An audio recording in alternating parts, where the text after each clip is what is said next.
यह बात कई साल पुरानी है।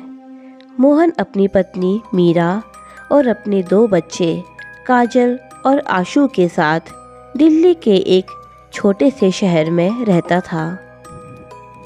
अभी कुछ समय पहले ही मोहन का ट्रांसफ़र पालमपुर में हो गया था।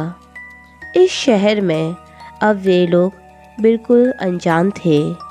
यहाँ पर काजल और आशु के भी अभी तक कोई दोस्त नहीं बन पाया था। इसीलिए दोनों बहनें दिन भर घर में ही खेलती रहती थी। काजल की उम्र अभी 5 साल की थी और उसकी छोटी बहन आशु अभी 3 साल की थी। एक दिन काजल घर में खेलती खेलती बहुत बोर हो चुकी थी। इसीलिए वो खेलने के लिए बाहर निकल गई और खेलते खेलते वो घर से बहुत दूर निकल गई और वो इतना थक चुकी थी कि वो वहीं पर एक विशाल पेड़ के नीचे जाकर बैठ गई। तभी उसकी नज़र एक चीज़ पर पड़ी। वो चीज़ एक खिलौना थी जो कि एक गुड़िया थी। इस गुड़िया ने काजल को अपनी तरफ इस तरह से आकर्षित किया कि काजल उस गुड़िया को अपने घर ले आई। घर लाने के बाद मम्मी के बहुत समझाने पर भी उसने उस गुड़िया को घर से बाहर नहीं किया और ज़िद करके उस गुड़िया को अपने पास ही रख लिया। कुछ समय बाद काजल का बर्ताव धीरे धीरे करके बदलने लगा। वो बहुत अजीब बर्ताव करने लगी थी, अजीब तरह से बातें करती थी और वो घंटों भर अपनी इस गुड़िया से ही बातें करती रहती थी। उसने अब अपनी छोटी बहन आशु के साथ खेलना भी बंद कर दिया था। उसकी छोटी बहन आशु रोती रहती थी कि दीदी मेरे साथ भी खेल लो, लेकिन आशु के रोने से काजल को कोई फ़र्क नहीं पड़ता था। वो दिन भर सिर्फ अपनी गुड़िया के साथ ही खेलती रहती थी, उसी से वो बातें करती रहती थी। उसका ये बर्ताव उसके माता पिता को बहुत अजीब सा लगा।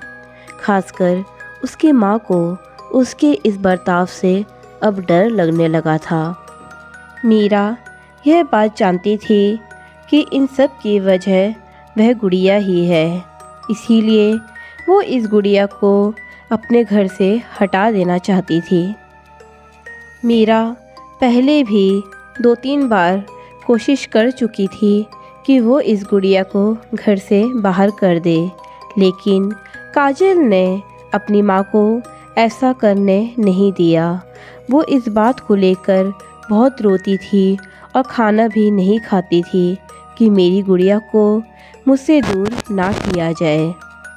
इसीलिए अब तक मीरा ने उसकी गुड़िया को घर से दूर नहीं किया था, लेकिन इस बार मीरा ने सोच लिया था कि चाहे जो हो जाए वो इस गुड़िया को अपने घर से कहीं बहुत दूर फेंक कर आ जाएगी। इसीलिए उसने रात होने का इंतज़ार किया ताकि दोनों बच्चे सो जाएं और वो इस गुड़िया को घर से बाहर फेंक कर आ जाए। अब काफ़ी रात हो चुकी थी। रात के करीब 12 बज रहे थे। दोनों बच्चे भी गहरी नींद में सो चुके थे। मीरा अब बच्चों के कमरे में गई। उसने देखा कि दोनों बच्चे सो रहे हैं। मीरा ने देखा कि काजल अपनी गुड़िया से ही चिपककर सोई हुई थी। मीरा ने धीरे से उसकी गुड़िया को उठाया और वो उस गुड़िया को लेकर हॉल में आ गई और अपने पति से कहा कि मैं इस गुड़िया को बाहर फेंकने जा रही हूँ, तुम बच्चों का ध्यान रखना। ऐसा कहकर उसने अपनी गाड़ी निकाली और गुड़िया को उस गाड़ी में रखकर उसे कहीं दूर फेंकने के लिए निकल पड़ी। बहुत दूर जाने के बाद एक घना सा जंगल आया। उसने सोचा रात का समय है, मैं इस गुड़िया को यहीं फेंक कर चली जाती हूँ। यहाँ फेंकने के बाद ये गुड़िया हमारे घर तक और काजल तक दोबारा नहीं पहुँच पाएगी।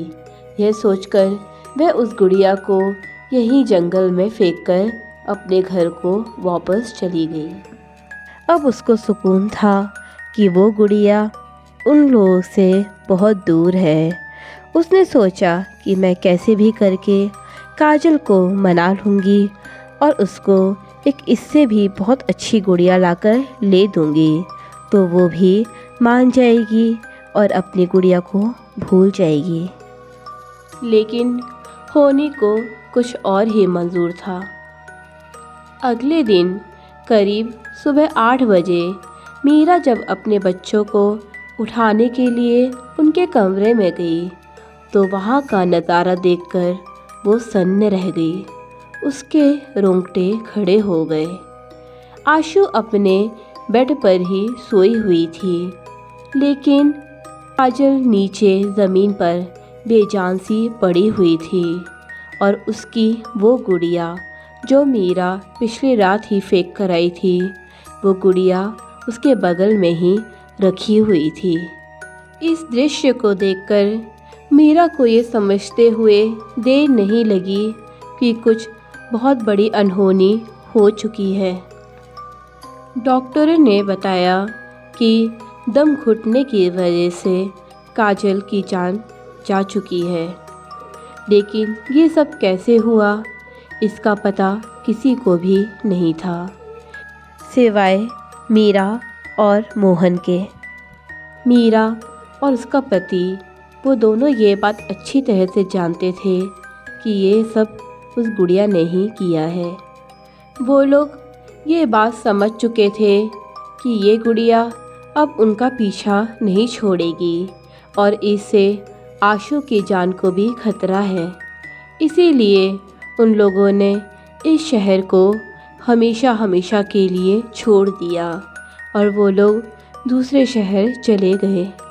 मीरा और मोहन दोनों ही अपने साथ हुए इस हादसे को आज तक भूल नहीं पाए थे। ये हादसा आज भी उनके दिल और दिमाग में घूम रहा था। 2 साल बाद अब आशु भी 5 साल की हो चुकी थी। एक दिन आशु बाहर खेलने के लिए गई। करीब 1 घंटे बाद जब वो अपने घर वापस आई तो उसने अपने घर का दरवाज़ा खटखटाया।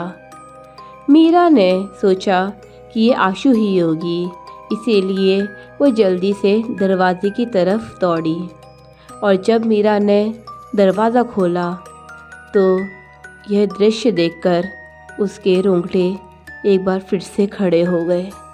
आशु के हाथ में आज वही गुड़िया थी जो आज से करीब 2 साल पहले काजल लेकर घूमा करती थी। यह गुड़िया आशु के पास कहाँ से आई ये किसी को नहीं पता। क्या होगा आशु का? क्या ये गुड़िया आशु की भी जान ले लेगी?